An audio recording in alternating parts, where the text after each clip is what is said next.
Hi, everyone, and welcome to today's episode. The topic is why do we lose our mind? And we are going to explore all the things related to the mental health, resilience, and personal growth.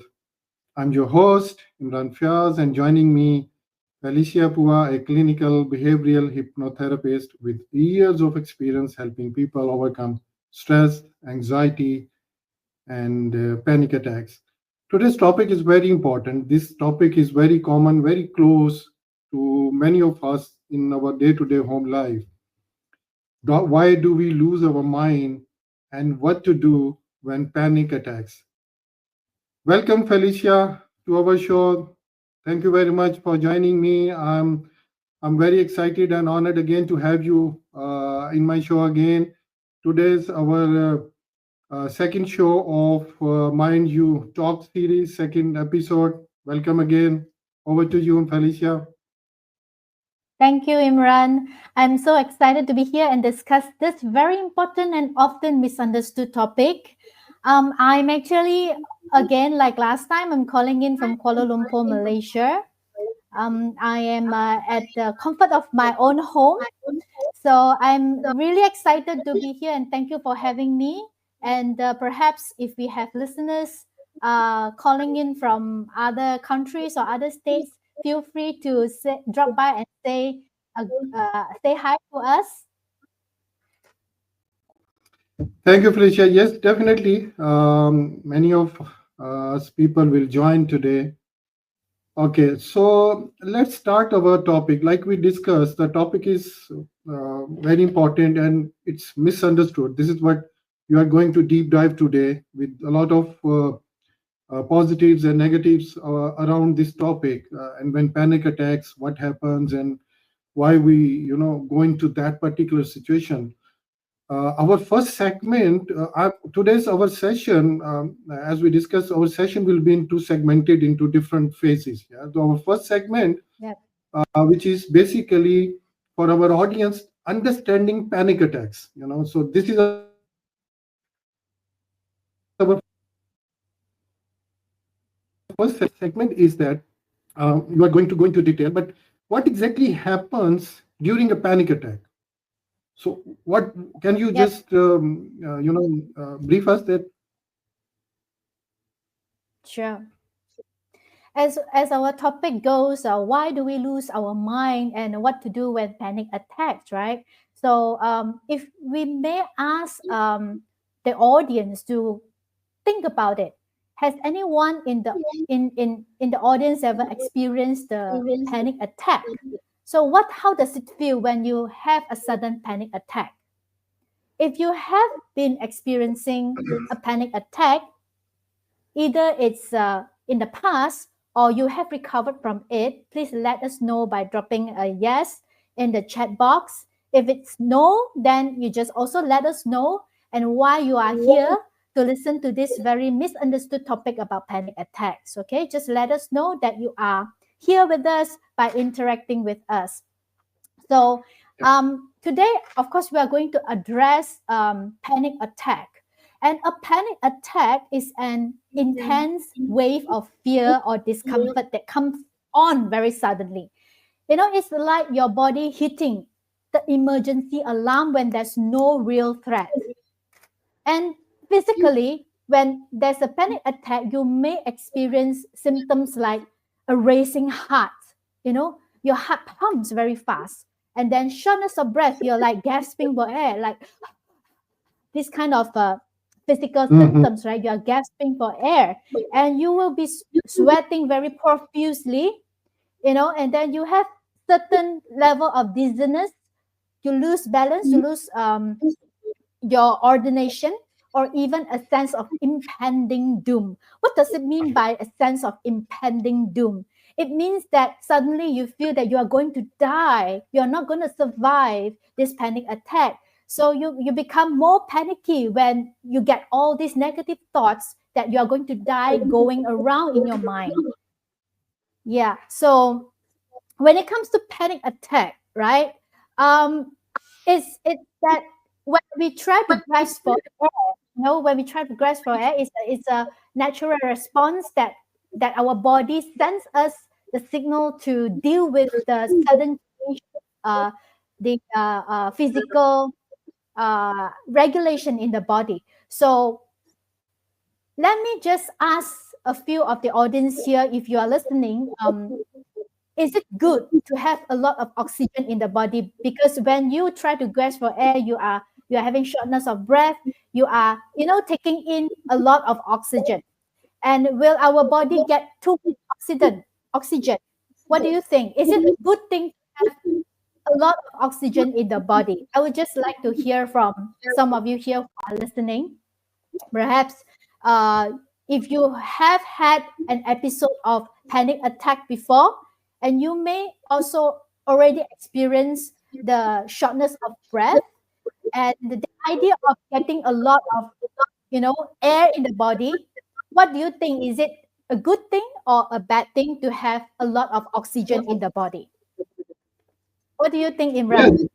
yeah, this is very interesting and very important question. Normally, medically, we see that oxygen is important for our body, each organ. So I think it's very difficult to answer it or question it. Maybe as a layman, I understand that maybe excess of everything is bad. Maybe more Hmm. oxygen could be dangerous for our body as well. There should be a sufficient which body needs it, so that oxygen must go inside. Yeah, this is my objection. What do you think? Yes, you are right that if it's too much of it and it gets out of balance, even too much, a lot of oxygen is going to be harmful to us and is going to be very dangerous, as you said. So the idea of it is that we don't get too much oxygen when there's a panic attack. And a lot of people may have this question: is it not a good thing to have a lot of oxygen in the body? Isn't it not good? Oxygen, the more the better, right? But in this case, when Indeed. panic attacks, it is the other way around. It doesn't mean that too much oxygen is good. So what we are Mm, trying to address in this too much oxygen kind of a situation happen is when we try to grasp for more air. The more air that we try to grasp in, the more panicky we become. And this is what in mm, medical terms we call as hyperventilation. Okay. Hyperventilation is central. It's a central component of a panic attack, right? Mhm. So hyperventilation occurs, when we breathe too quickly through the mouth. We don't just breathe normally through our nose and breathe in, breathe out, but we use our mouth too often and we breathe in too much air too quickly, and this will disrupt the body's oxygen and carbon dioxide balance, leading to Mm, dizziness or tingling sensation, or even sometimes we will just fainted because of the imbalance of oxygen and carbon dioxide that leads to a level of toxicity in the body. So yeah, yes, as you said, when it get out of balance, it can be very harmful. So hyperventilation occurs during episodes of high anxiety or depression. So, that means that when you have a panic attack, you would have to try to slow down your breathing instead, not to try to, like you are drowning in the water, you grasp for Mhm. air. The more you do that, the more panicky you become, and the cycle goes on and on and on. So when hyperventilation happen, you just need to stay calm, focus on your breathing. You have to make your breathing um, more slowly. And of course, in the later part of this episode, we are going to discuss about this. How are we going to deal with a panic attack, right? Some techniques that I'm going to share with our audience today. So what I'm trying to say is that when you have what we call as the hyperventilation happening, you know, you will have to seek immediate medical attention, and of course, you will have to seek medical help when you already observe or notice that you have episodes of high anxiety. when high anxiety doesn't get treated or it gets untreated, it will lead to depression. and and when you get depressed, it's going to be a very long term kind of management, and it's going to be very Yeah, severe. So please yeah, talk to a trained professional therapist if you are starting to have high episodes of anxiety. Yes. yeah. Thank you very much, Felicia. I mean, you have explained in very detail, so my understanding, let's see it from the audience side. So, this our today's topic, when we lose our mind, our first reaction is that we go into a panic mode. I Right. understand that, and panic, um, and to be honest, if I see as a person, I see panic is very common, and I think it's a part of life. We now and then, every person almost in our life, we go into that mode very often. Depends on the situation, but I agree with you that if it is the episodes are consistent, and if we go into a anxiety mode all the time, then it's very dangerous, our physical and mental health. And you rightly pointed out that more oxygen, normally when people think that they are into depression and they are into panic, they start breathing very heavily.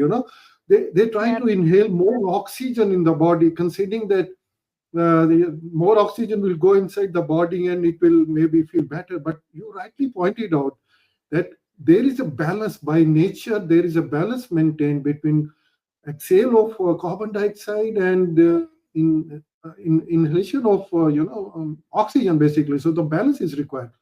Interesting, and our audience is going to be very excited about the next points now.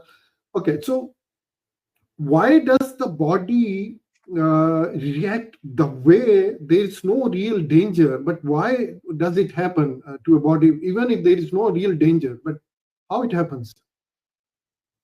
Great question there, Imran. I'm glad that you asked this question. Well, this ties down into something we call as the amygdala hijacking. In a Mhm. psychological terms, amygdala hijacking, right? So, what is the amygdala? Right? Let me just explain a little bit. This is a bit about neurological science. It's a bit about our brain structure, and this amygdala, is the part of our brain that is responsible for detecting threats and triggering the fight or flight response. So this amygdala is, as I said, is a part of the brain that is associated with our emotional processes. The name amygdala is derived from the Greek word, called amygdal, meaning Mhm. almond. Almond. We love to eat this small little nut called almond. Yes, yes. Okay, owing to the structures, amygdala structures is very much almond-like, yeah, very little nut, and it is situated in the limbic system in the brain, where it's a center of our emotional regulation. Our memory is stored there, and most importantly, it governs the fear center. So, in a panic attack, right? Like you said, you ask why do we react in such a way even though there's not a life-threatening situation? Well, Yes. during a panic attack, the amygdala, this small almond-shaped guy, the amygdala that I mentioned just now, overreacts. It overreacts by Mhm. sending signals to the body that it is in danger, even though when it is not. So why does this amygdala overreacts in this way, tend to overreact, is because it is situated in the fear center. So when this fear center is inappropriately activated, so the main thing that it's going to do is to protect us from danger. It's a survival mode being activated. So we are dealing with the primal brain that has evolved for millions of years when human being existed in this world. So it is a natural response when we get too stressed up, or when we get too overwhelmed by work, or when we get anxious too frequently, and when anxiety becomes dysfunctional, right? This small little guy amygdala will become hyperactive. Yeah. So it has to do this way. It has to be that way because it is there to protect us from danger. Yeah. So that's Okay, why I got it. Yeah, yeah. So basically, even if there is no threat, but our body is tuned in a way that so the you rightly mentioned it. Our brain is linked with our emotions, and this signals triggers that even there is no threat. But do you think this mm, will sometimes be helpful for us, even if there is no danger, but it could be to that level maybe if we don't react it? For example, if I have some kind of panic due to some situation which is not life threatening, but if I don't react it, maybe after a few moments, a few seconds, a minute, maybe that situation can become a life threat for me. But if I react it in advance, so do you think this is somewhere helpful for the humans, for us? it is very helpful, and it's meant to be there to keep us survive. Yeah. Mm, So there is a research I have come across in one of the websites about neurological science, is that a group of scientists, they look at a group of people uh, who have their amygdala removed from the brain, all right, compared to okay. another group of people, normal people, intact without any surgery, while the other have their amygdala removed. So what happened to this group of people who have their amygdala removed is that these people become reckless.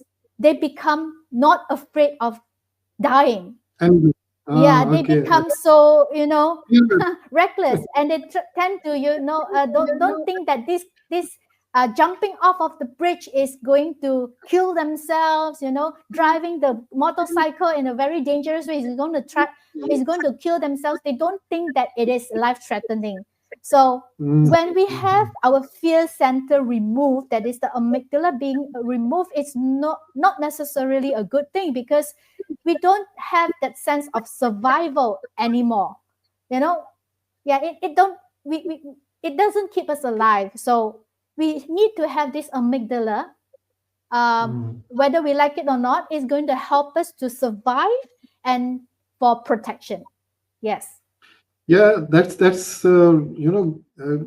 our body is such a nicely designed by God that so now there is an alarm system. So this panic attack sometimes is helpful also. Anyways, that's good, interesting Right. finding and interesting point here. Okay, now my next point is that where do these triggers usually come from? I mean, what situations around us trigger such things? Well, there are a lot of triggers. Triggers can vary widely. They might be external, for example, like in a crowded room, or a stressful event, when suddenly there's a lot of people in a small, tiny little room. You feel overwhelmed. You feel that it's a lot of tension right there. That's external, environmentally, right? Or some triggers can also be internal, such as worrying thoughts or physical sensations that mimic fear, like a fast heartbeat. So it is a vicious cycle. So when you have sudden fast heartbeat, you get triggered, and you start to your heart starts to beat very fast. It actually sends you a physical sensations, and it further drills down to your thoughts, and you will become more and more negative, and you tend to worry a lot when your heartbeat beat very fast. So these are certain internal triggers that usually just happen out of nowhere.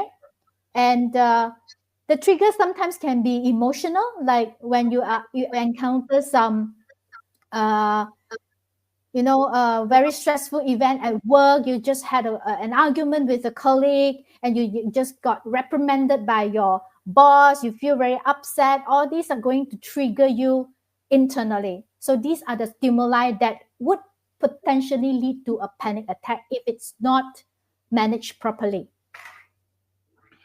Yeah, sometimes, our day-to-day life, either in office or at home, if we are doing sometime, for example, if I'm doing some work which something happens against my will, I go into, stressful situation, and then sometimes I do it in hurry something. So it creates some kind of panic situation, and maybe instead of doing thing in a good way, it becomes worse.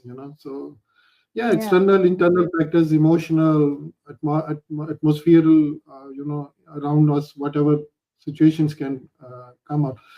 Okay, so our second segment now, we are now into the second segment. Let me go into that emotion side now. So in the second segment, we are Mm, going to discuss about emotional outbursts and fear. So this is how mm. situation comes. So why do panic attacks sometimes lead to emotional outbursts or meltdowns? So why we burst out and Okay. then we shout sometimes, we throw things sometimes, we hit sometimes to others. Many Mm. situations are outcome of such outbursts. Okay, so this goes back to our earlier discussion about the amygdala hijacking. So when Mhm. this happen, hijacking happens, it means that the communication between your cognitive brain and your emotional brain is disrupted. They no longer communicate with each other. In other words, that when you have a panic attack or when you have this emotional outburst, you can't really think clearly, right? Because the pathway from your emotion center to your thinking center, your logical thinking brain is disrupted. The highway is blocked. It's blocked Mhm. by certain chemical changes in your brain that makes the communication fail. So when you cannot think clearly, of course you are going to lose your mind. You are going to lose control. You tend to shout. You tend to resort to um, uh, aggressive behavior, right? Aggressive So behavior. yeah, yeah. So this is why what we call as an amygdala hijacking, where the amygdala becomes overreact or hyperactive, and of course this when the brain perceives danger. Yeah, when the amygdala is activated, that means that our brain perceives danger. It floods the body with stress hormones like adrenaline. This affects Mhm. not only our physical state, but also our emotional regulation. Like what I said just now, the communication breakdown in our brain, the emotional and the thinking brain cannot communicate with each other. Therefore, we lose our mind. So the main emotion that we are talking about here, that we are dealing with during this very stressful time or moment, is fear. Fear, fear. So fear becomes the dominant emotion, and it is easy to feel overwhelmed, leading to crying, anger, or frustration. Yeah. Interesting, interesting. Yeah, we have one question. If I'm understanding that question, let me publish it here. Jackie, your Right. question is, if I'm understanding it, she's saying, uh, when is it removed and why? If I'm understanding the question, maybe what question could be that when we go into panic mode, so when our behavior becomes aggressive, we shout, we throw things, we outburst. So does this kind of actions from our sides, or call it reactions, will help us to neutralize our panic? Maybe this could be a question which she's trying to ask. Anyways, let's see this from this perspective. Yeah. Could you Our could you behavioral make it more? actions will it help us? Yeah, maybe Jackie, you can make your question a little bit more clear because Yeah, yeah. with just one statement here, we cannot understand what is it referring to, which statement or which part that you want to clarify. We'll be more than Yeah. happy to clarify when you when you Yeah, make your she question has clearer to she has us. mentioned it in one of other comment that she said yes, correct. I think what we have understood her question is the same. So let's Mm-hmm, pick mm-hmm. up this point and see what is the way to answer this. Right. Okay. Cool. So Felicia, I mean, the question is which she's saying is that uh, Mm. when it is removed and why. So such behavior like reactions, does it help? I think this is what she's asking. What to do when panic attacks? Is that what her question is? No, question is, she said, when is it removed and why? The question is, Mm. if I rephrase the question, which she agrees is, that when Mm. we do reactions, we go into aggressive mode or outburst Mm. situation. So does it Yep. help us to neutralize our panic? If you got Your the line is question. breaking. I cannot hear clearly. Okay, let's go to the next point. We'll pick up this question. I think we have some next segment where we are going to answer this question further. Yeah, probably we were able to address her question in the following segment. Yep. Yeah, yeah. Because in the next session we'll address this one. Okay. So now next point is that how does this fear play such a big role in panic attacks?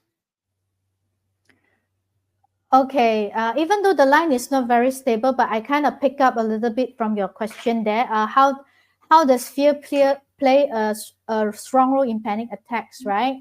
Okay. Yeah. So yeah, fear is the dominant emotion that we are addressing in this segment. Yeah. So fear is at the core of a panic attack. So it is not just fear of the trigger, it is often fear of the attack itself. So people tend to worry about losing control, going crazy, or even dying, which creates a vicious cycle of panic. So when we start to be afraid of dying, when we start to be so worry about the future, we tend to, cannot think clearly, and we tend to go into a vicious cycle of negative thoughts, rumination thinking. So this vicious cycle goes on and on and on, and it makes us feel more fearful and more fearful, more and more fearful, and then it leads to a panic attack. So the dominant emotion that we need to tackle and manage is fear. So how do we manage fear? There are lots of techniques that we can deal with fear. Of course, you can come to a hypnotherapy session where the hypnotherapist can give you a lot of direct positive suggestions to calm your mind down. And when triggers happen, your triggers happen, you are able to pick up some important positive suggestions to calm yourself down. And in other words, that we always say that we need to develop our own positive self-talk, positive self-affirmation. So all this does help to provide us a sense of safety and security. Yeah, Mhm. and it sends a very positive signal to the fear center, the amygdala, the small almond-shaped little guy that we discussed just now, that okay, now it is not life-threatening, and you are not going to die, and this is just um, you are you are a little bit stressed. That's it. So you do not need to be overreact right now. So I'm now giving you this and this and this. All right, I'm going to Mhm. calm you down right. Yeah. So this is Understood. how we communicate with our amygdala during a hypnotherapy session. Yeah. Interesting. Okay, so good. I think now let's go to that. We talked about how panic starts when we lose our mind. All these situations we have discussed few scenarios, and you rightly mentioned about that medically how our brain reacts during that situation. Mm-hmm.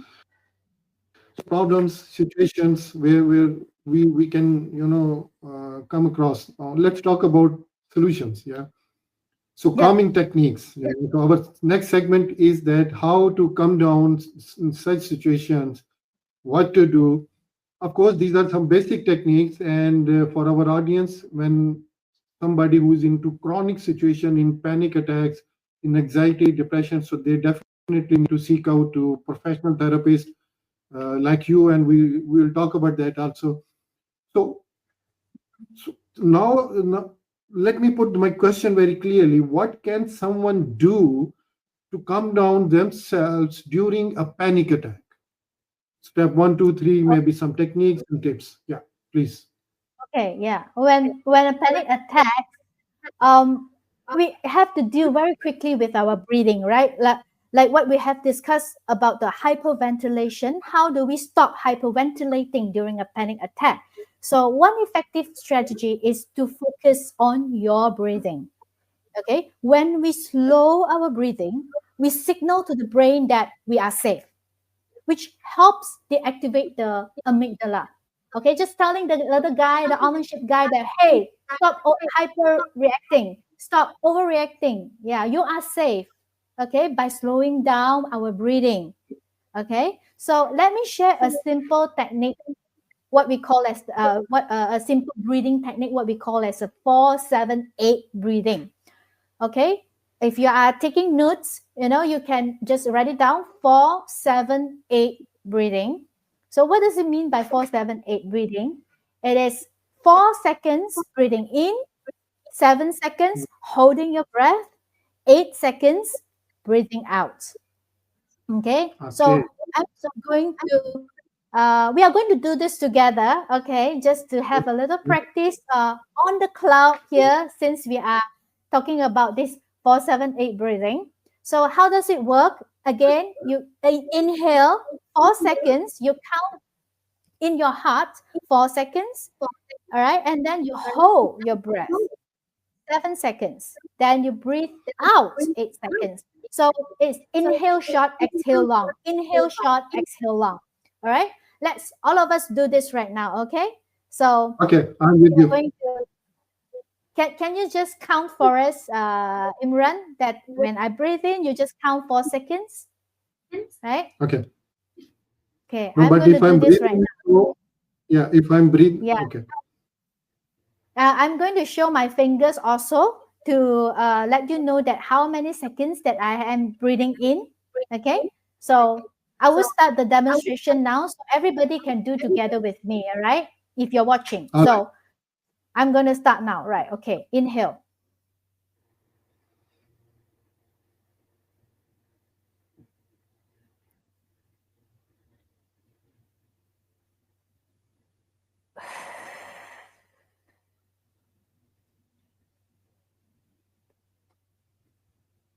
Okay, so it's very simple.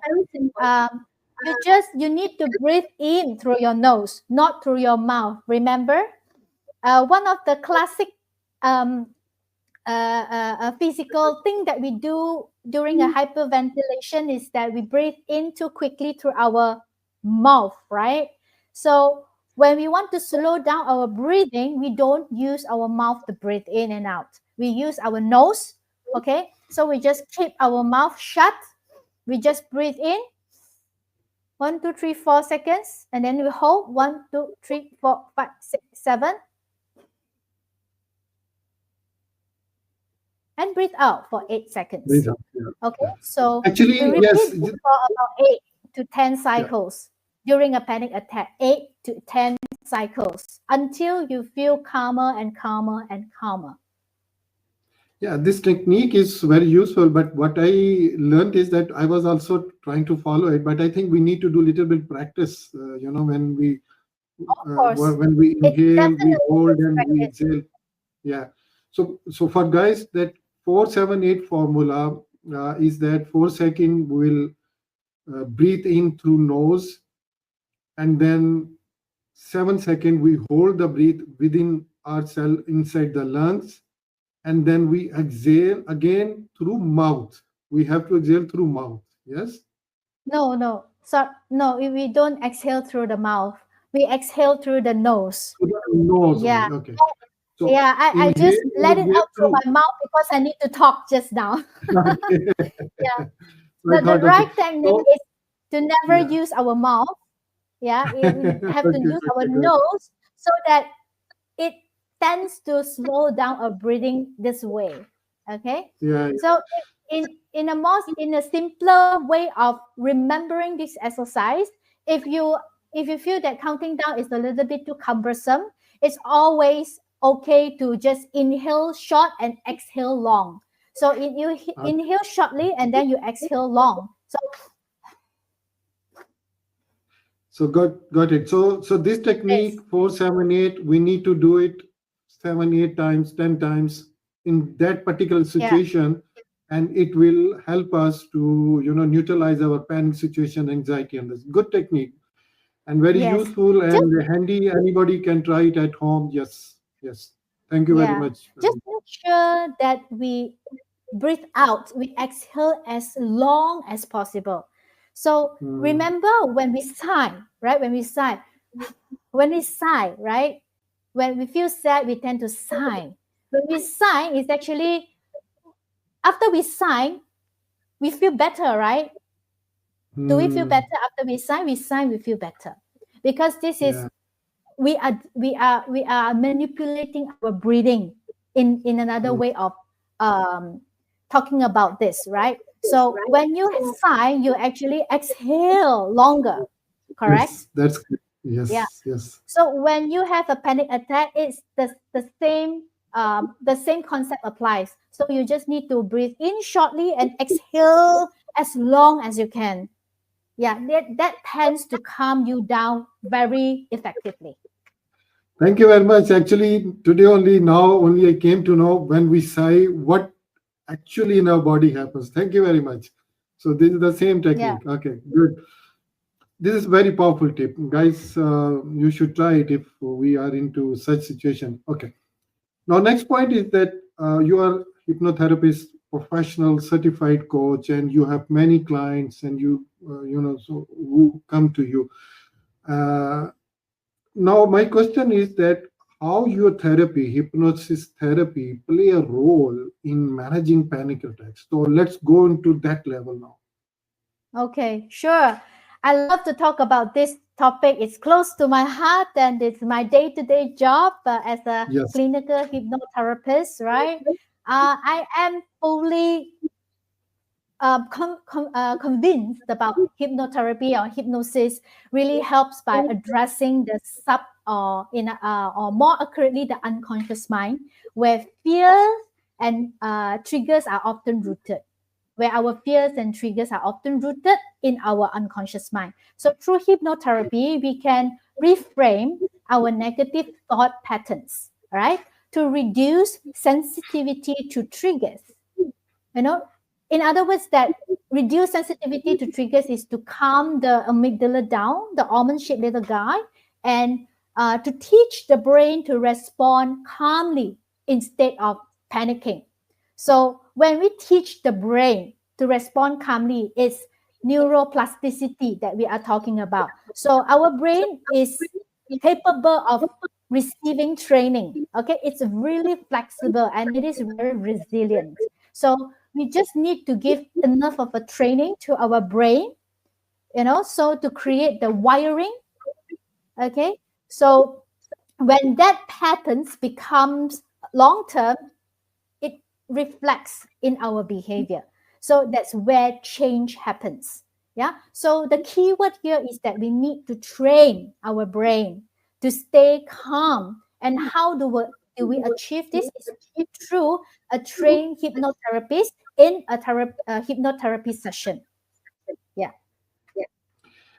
Good. Thank you very much. Yes, hypnotherapy sessions and this particular therapy is well tested and well successfully. I have seen it, and thank you very much. Felicia, now, do you think you have just explained us 478 breathing technique? Is there anything else you want to mention it about any other technique or tip for our guys? Of course. Um, Again, if you are feeling panicky, not necessarily to the extent that you are having a panic attack, as soon as you feel that you are starting to feeling panicky or your anxiety becomes a little too much, all right, try this. Okay. this few steps is going to be life changing for you. So if you train yourself to do this, as soon as you have that panicky feeling, all right? So first thing you do is that you sit comfortably and you place your hand on your stomach. One hand on your stomach, you sit comfortably. And then if you can, just close your eyes. Close your eyes, relax and take a slow, deep breath. Okay, and feel your stomach rise. Okay, just focus your attention onto the hand that is touching your stomach. And then next thing you would do is that you engage in 4-7-8 breathing, the breathing technique that we have just learned. Inhale short, exhale long. All right. And continue to focus on your breathing. This is what we call, in psychological term, the law of concentrated effect, right? So the moment that you focus on your breathing, the moment you focus on your stomach rise and fall, the tactile sensation, and you focus your breathing, and then you also say to yourself in your heart that I am safe, I am in control, I am safe, I am in control. All right. So as you slowly exhale, repeat this sentence a few more times. I am safe, I am in control. You are letting your body relax with each breath. Okay. So it is fundamental that we repeat this I am safe, I am in control a few more times when we do the breathing cycle. So this is a way to train our subconscious mind, the amygdala guide, to stay calm in this way, right? So remember, the Yes. goal is to create a sense of safety and control, right? So when we do this, I am safe, I am in control, I am breathing now, and I am still alive. So this sends a signal to the fear center in the amygdala, in our limbic system, to tell our brain that I am very safe. I'm not going to die. So when that happens, the communication established, you become more cognitively aware of your situation, then you will be able to manage your panic more easily and more effectively. That's how it works, right? Great. So this is very interesting, actually. Yeah. Normally, in such situation, human body, each organ, each everything is driven by your brain. And if we are able to train our brain, and if we are able to educate our brain to drive us, so it's a reverse kind of engineering, that we are telling brain to drive us in a Mm. positive way. So we are telling that we are safe. We sit down if we are standing, and if we are in a different situation. Uh, Interesting, and repeat that 4-7-8 breathing technique. So it will help us. Yeah, these are the few Yep. basic techniques, very basic level of panic attacks. Yes, interesting, and it's very good. You mentioned all this, and very useful for our audience and for me as well. I think I'm done with my questions. Anything else which you would like to highlight, in which we missed out to discuss in our discussion? Any advice, any call to action point from your side? Okay. I just want everyone who's watching in the audience know that you are not alone. We are not alone, and that help is available. Panic attacks can feel very terrifying, but they are not life-threatening. They are not dangerous at all. Yeah. Yeah, So with the right techniques like the breathing technique, the control breathing, and hypnotherapy, you can regain control and live a calmer life. It is possible. That's interesting. all Thank I you very wanted much. to Thank say. you for your Yeah. advice. Yeah, yeah, that's true. Normally, people think this is very chronic. Unless it is not maintained, it is not controlled. Yes, it becomes dangerous to health physically and mentally as well. But I think by following these two beautiful tips and techniques which you have mentioned, it many of such problems can be controlled. We are into last section of our podcast now. Um Thank you for your incredible, insightful discussion, Felicia. And I really You're appreciate most for your welcome. time. So before we let me see if we have some points, some questions from our audience. Anja also mentioned the same thing, if I pronounced her name correctly, which you were talking about. That she said, "Say to yourself, I'm safe because you are here." Yes, this is what Yeah. Felicia also mentioned the same thing. Thank you, Anja, for your point. If it is a big attack, she mentioned again, if it is a big attack, say as much as loud you can. Yes, we can control. Yes, this is what situations Felicia mentioned. Yeah. I think I So kind of get let's. what Jackie is was asking just Jackie, now regarding yeah, Jackie, uh yeah. the when it is removed and why it is she is actually referring to the fear center, the amygdala that I I mentioned think in one of the exactly. studies Yes. that I mentioned just now. Yeah, so Yeah. when Yeah. is Yeah. it removed and why?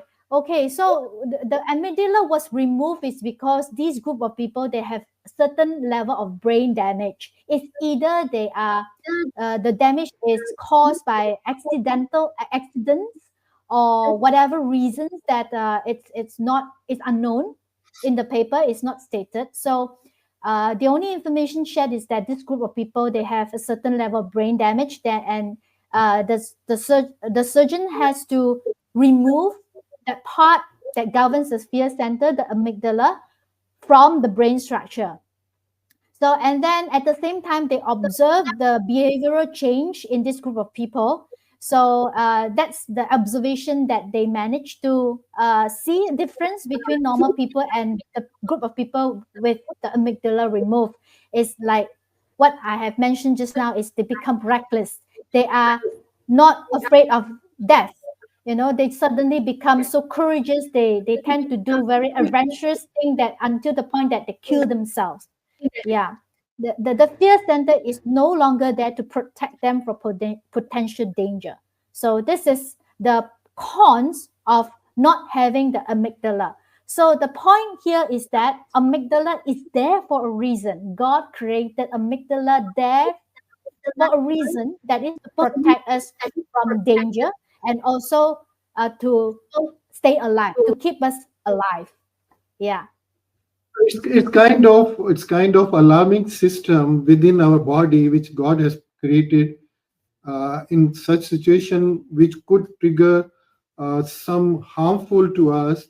Either maybe it is not at this stage at that particular time life threatening, but so it will alarm us to react in a way that we can protect ourselves. Yeah, thank you very Yes, much, correct. Felicia. So I think Yeah. Jackie, you got the And then answer. the Yeah, yeah, please. Yeah, I think before we end the session, we have 10 more minutes before we end the session, and then we have Yes, already yes. answered all the questions from our audience. I think I have some very exciting news to announce, that I have 5 free slots available for whoever who wants to try hypnotherapy for free, 1 hour for free. So I have the slots available for booking. And then what you need to do is just you can either click on the link or scan on the QR code that is presented on the slide that you are seeing now. Right? If you can scan the QR code, and then you can choose the date that is available, and then of course you have to be free on that day itself, and then you can just fill up a simple form and click send or save, then that's it, you are already booked for the session. So what we will do in this free session is that the main objective is to let you experience what hypnosis or what hypnotherapy is all about. Okay, it's not a treatment, it is not yet a therapy, it is just a relaxation session for you, to let you have a grasp of what hypnosis can feel like for you. Okay, so if you feel like, okay, hypnosis is something that I like, I enjoy being in the session, and then you can consider signing up for my packages. I have a 3 sessions hypnotherapy package, that I am on offer today, only today, during Imran's event here. It's really a limited time offer, and it's going to be active for only 2 hours. So if you are interested to book for the 3 packages at 50 US dollars, it's at $50 for 3 sessions. It's around 5 hours of therapy. 5 hours of therapy for only $50 US dollars. Yeah. So in these 3 sessions, what you are going to experience, of course, the relaxation, breathing techniques, as well as some direct suggestions, communication work that the therapist is going to do on your subconscious and your unconscious mind to get uh, to make changes happen. And we will going to talk about the goal setting during one of the sessions, and we will work out a plan to help you to achieve whatever that you want to achieve in your life. Yeah, there's a total 3 sessions for only $50 Thank you, if you're Felicia. interested. I mean, you are very generous, and thank you very much. You have offered this. I know you are a very busy person. Uh, Holding you is very difficult, and you have offered 5 free slots for our Yeah, audience I have just five because of. slots. Yeah. Yeah, thank you very much. And guys, this is very interesting offer just to understand how hypnotherapy can help us to achieve our issue. She has offered 5 sessions, five actually seats, free Mhm. seats, slots are available. Can I be entitled for one, please? Of course, anytime for you, Imran. So, guys, I am going to book one out of this free slot, and maybe definitely after this, I'm going to Mm. take that $50 slot as well. Thank you very much, Felicia. So nice of you to have you here. And Mhm. we talked about how the panic situation arises when we lose our mind, and panic in our life, which could come to a life threatening if we don't deal it. And you have explained very nicely tips and techniques, basic techniques. Anybody can try it. Guys, we are going to mention all these tips and techniques in the post after this session. You can find it Mhm. about her free sessions detail. You can see right away on the Yeah. screen. I will share the link to book her calendar. Either you scan the QR code or book a calendar, and we'll mention all this information there. Um, Once again, thank you, Felicia. I'm very happy and I'm very thankful to you. You spent so much precious of your time. I know you are very busy, and we discussed almost 1 hour. Very useful discussion, insightful discussion. Once more, thank you very much. And any other point from your side? Any last closing comment? I think, yeah, I'm really happy and excited every time when we talk about mental health and how hypnotherapy can help to help you to achieve better mental health. And it is very important that we stay mentally healthy. So yeah, when we are mentally healthy, the rest comes forward. So we will become more and more physically healthy as well. So um, take this opportunity to experience the hypnotherapy session for free. And also, if you would like to sign up for the 3 sessions at $50, you can actually type in the chat there. You just put HP50, right? And then I will get in touch with you privately. I will just send you a direct message after that, so that we can arrange for a time for your sessions. Yeah. Thank you so much, Imran, for having Thank you, me Felicia. today. It's my So pleasure. thank you, audience. Viewers, they have joined us and they have put their comments, their views. Thank you, everyone. Until next episode. Until next podcast. Bye to everyone. Take care. Stay blessed. Thank you, Felicia, once again. Bye. Bye. Bye, everyone. Thank you, Imran.